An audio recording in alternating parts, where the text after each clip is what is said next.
교재 88페이지 보겠습니다. 이웃의 잃어버린 물건을 보게 되면 다시 주인에게 되돌려 주어야 합니다. 이성의 옷을 입어서는 안 됩니다. 어미새나 삭기새나 알을 전부 취하지 말고 어미는 반드시 풀어주어야 합니다. 집을 지을 때는 지붕의 난간을 만들어서 위험을 예방해야 합니다. 그리고 처녀성과 관련해 누명을 쓴 아내가 남편의 중상모략으로부터 보호받을 수 있는 율법을 제시합니다. 또한 간음을 한 사람들에 관한 율법, 약혼자나 처녀가 성폭행을 당한 경우에 관한 율법, 계모와 동침하지 못하는 율법이 이어집니다. 이제 오늘 말씀도 앞으로 이제 가나안 땅에 들어가서 이스라엘 백성들이 살아갈 때 어떻게 하면 행복하게 또 하나님 앞에 바르게 살아갈 수 있을까 하는 사회생활 속에서 부딪히는 여러 가지 문제에 대한 하나님의 자세한 규례가 설명되어 있습니다. 유실물을 반환하라. 그 다음에 부부간에는 서로의 예의를 다하고 서로 사랑하라. 성적인 윤리에서 일탈해서는 안 된다. 그리고 인간뿐 아니라 동물과 자연도 다 보호해야 한다.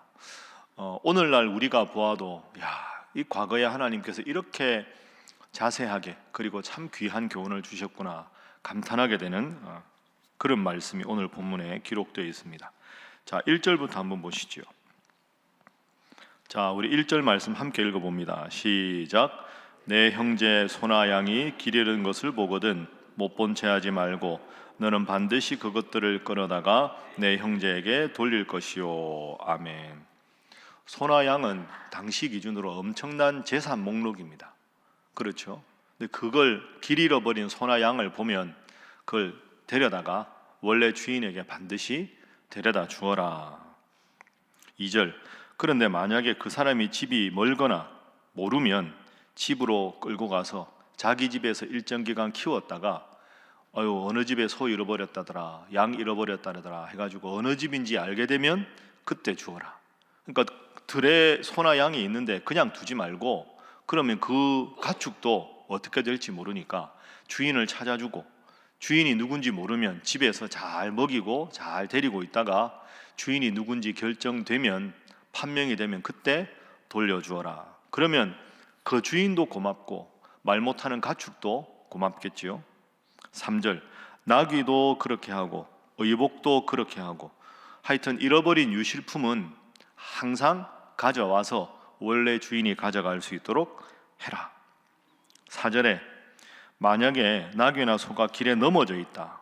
혹시 이렇게 다리가 부러졌거나 아프거나 다쳤거나 해서 나귀나 소가 넘어져 있으면 못 본 채 하지 말고 반드시 그 주인 형제를 도와서 일으켜서 치료를 받도록 도와주어라. 여러분, 이 1절부터 4절 말씀은 오늘날도 그대로 적용되는 말씀 아닙니까? 참 이 잃어버린 주인의 낙담하는 마음도 헤아리고 말 못하는 가축이 다쳤을 때, 길을 잃었을 때 그 가축도 데려와서 잘 보살펴 주어라 하는 하나님의 따뜻한 사랑의 마음이 오늘 본문에 들어 있습니다. 그래서 오늘 본문의 첫 번째 기도 제목은 이웃을 적극적으로 사랑하게 하소서 하는 것입니다. 이웃을 적극적으로 사랑하게 하소서.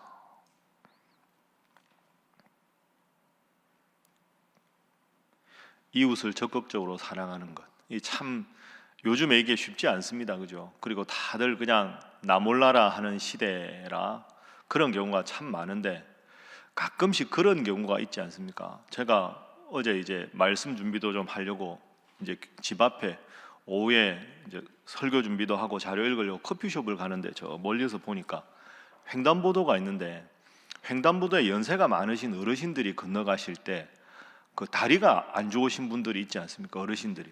그러니까 어르신들은 보고 파란불 딱 되면 건너가도 신호가 짧으니까 겨우 맞는데 이 할머니 한 분이 딱 보니까 파란불이 깜빡깜빡 하는데 아마 파란불이려니 생각하고 그냥 건너가신 겁니다. 그런데 이분이 다리가 안 좋으신 분이에요. 제가 멀리서 보니까. 그러니까 반도 안 건너가는데 벌써 빨간불이 바뀌니까 차들이 올 거 아닙니까? 가끔씩 그럴 때 아찔할 때 있죠. 그런데 그 횡단보도 앞에 택배 아저씨가 이렇게 택배차를 이렇게 하고 있다가 할머니가 오니까 이분이 비상등을 딱 켰어요.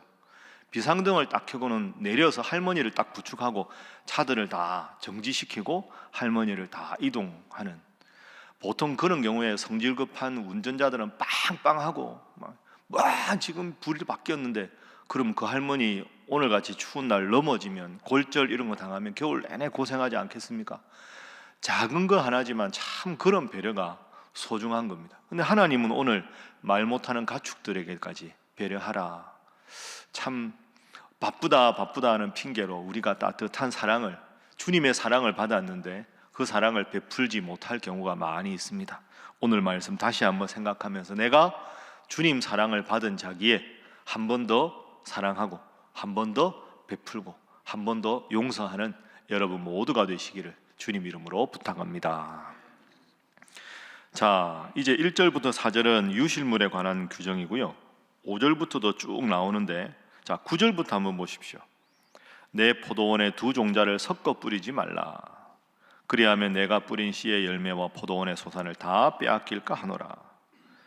포도원에 두 종자를 섞어 뿌려서 포도 수확을 많이 하겠다 이런 마음으로 하더라도, 그러면 결국 두 종자를 섞어 뿌린 것 때문에 땅의 양분을 많이 빨리 흡수해서 그 땅은 지금 당장 포도 열매가 혹 많아질지 모르지만 그 땅이 결국 황폐하게 된다, 이런 말씀입니다. 10절, 소와 나귀를 결의하여 갈지 마라. 소는 소끼리, 나귀는 나귀끼리. 그런데 땅 깊이 갈겠다고 소가 한 마리밖에 없으면 나귀까지 함께해서 하지 마라. 그러면 그게 당장은 수확을 많이 하는 것 같으나 그것도 결국 땅을 황폐하게 만드는 것이다, 이런 말씀입니다. 10절도 마찬가지고 11절, 12절 다 마찬가지입니다. 아까 앞에 본 5절, 여자는 남자의 의복을 입지 말고 남자는 여자의 의복을 입지 말라. 그러니까 여러분, 이런 계명들이 다 뭘 뜻하겠습니까?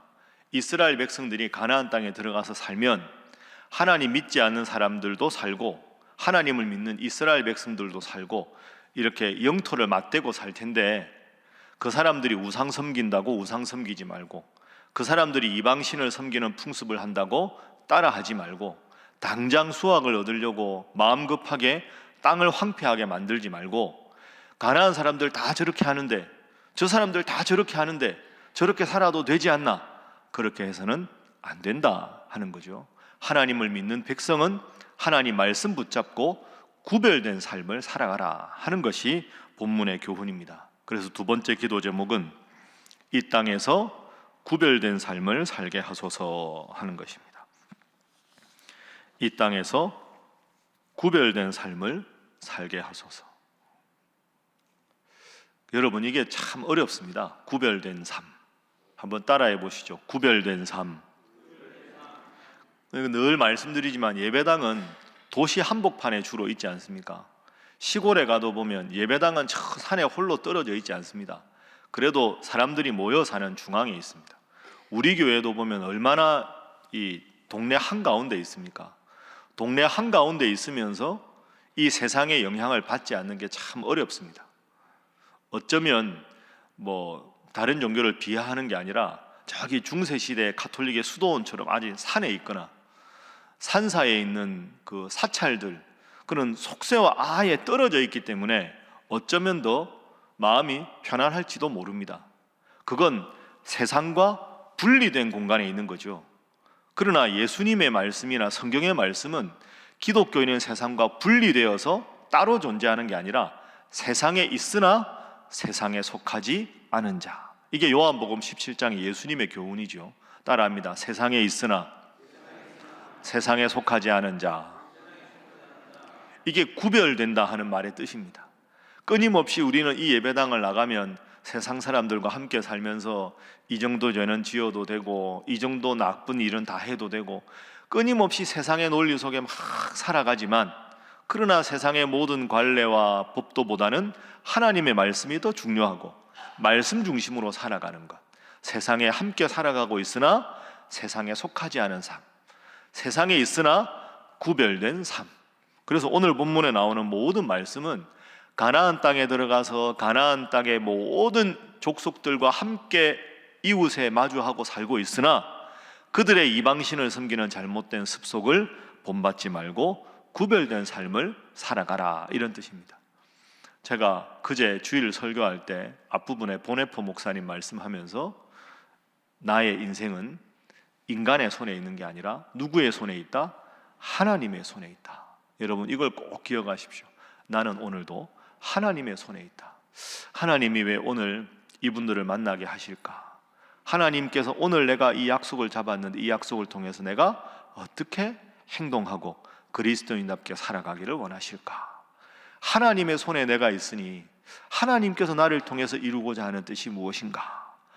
그걸 생각하는 삶이 오늘 본문의 삶입니다. 그런 삶의 태도가, 내가 하나님 손에 있다는 그런 마음을 가지고 살아가는 삶의 태도가 이 세상에 구별된 삶으로 드러납니다. 그래야 세상에 빛이 되고 소금이 될 수 있습니다.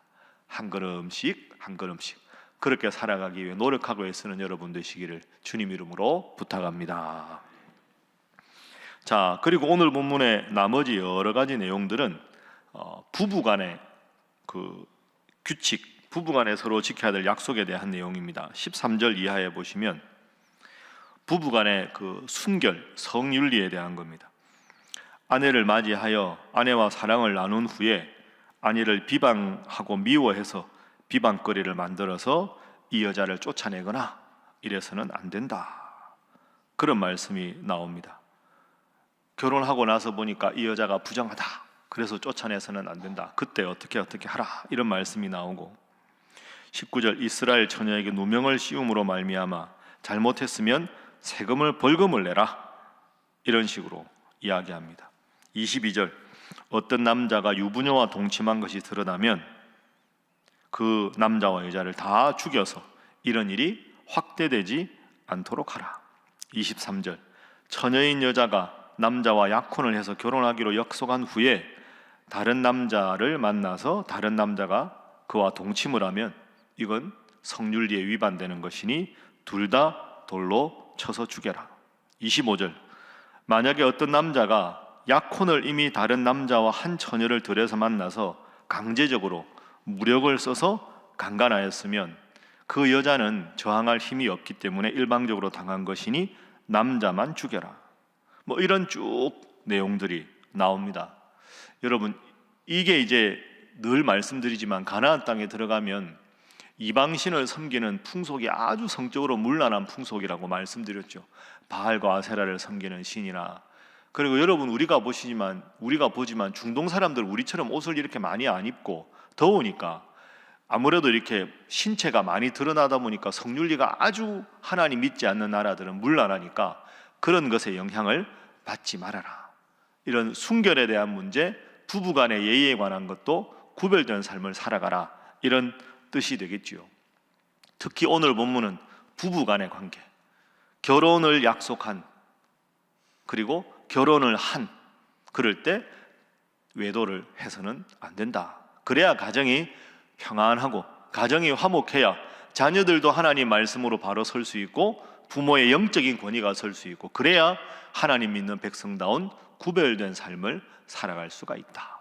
그래서 세 번째 기도 제목입니다. 서로 사랑하는 화목한 가정이 되게 하소서 하는 것입니다. 서로 사랑하는 화목한 가정이 되게 하소서.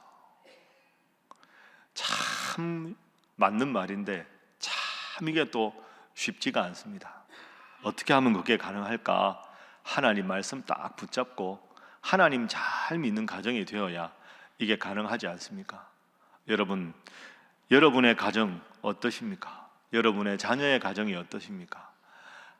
평생 기도하시고 간절히 기도하셔서 여러분이 믿는 이 귀한 믿음이 여러분의 자녀들과 자손들에게 잘 전승이 돼서 대대로 우리 교회에 나와서 하나님 잘 믿고 하나님을 믿는 믿음 안에서 남편과 아내가 사랑하고 그 모습을 보는 자녀들이 서로 사랑하고, 그래서 대대로 하나님 잘 믿고 화목한 여러분의 가정이 다 될 수 있기를 주님 이름으로 축복합니다.